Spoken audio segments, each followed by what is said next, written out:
America happens to be a bully, gangsters, because I grew up in Watts, and I remember the cocaine trains, I remember the gun trains. What they used to do, they used to bring cocaine on railroad trains through the ghettos, and they used to leave the carts on the tracks. Around 3 o'clock in the morning, everybody would run out and get them. Sometimes it'd be guns on the train. The difference between, say, the 70s and the 80s was so dramatic.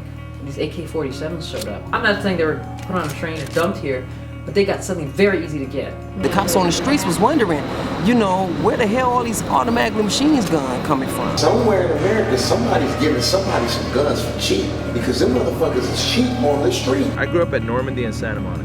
Right. Which wasn't the worst neighborhood, but it wasn't the best neighborhood in the 80s. It was borderline, you know?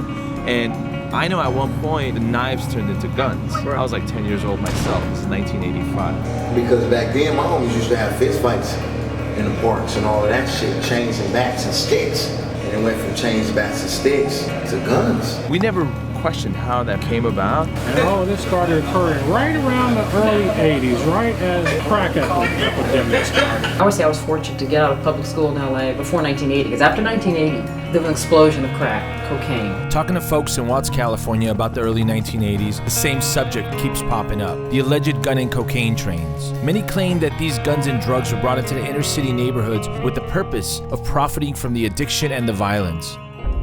Crazy conspiracy theory, right?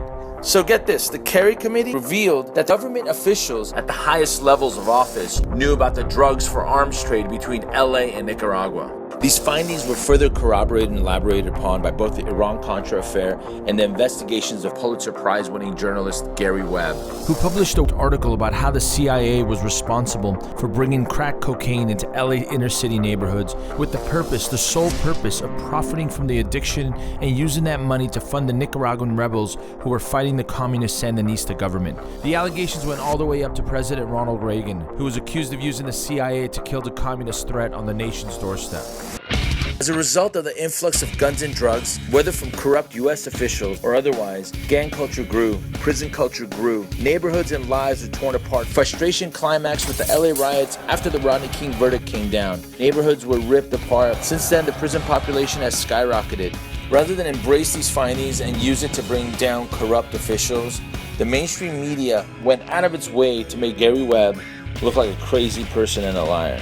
In 2004, Gary Webb committed suicide by shooting himself twice in the head. He really wanted to kill himself. Cocaine trains or not, a twisted justice system leads us to today, when things have gotten so bad that we have to scream Black Lives Matter. It's obvious there are some out there that don't think they do. Oh, black people think that, you know, that's just all in their heads. When in fact, maybe it's not all in our heads.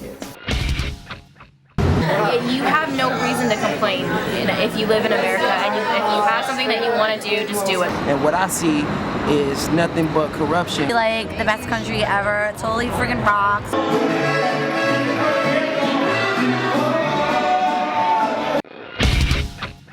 America doesn't happen. You make America happen.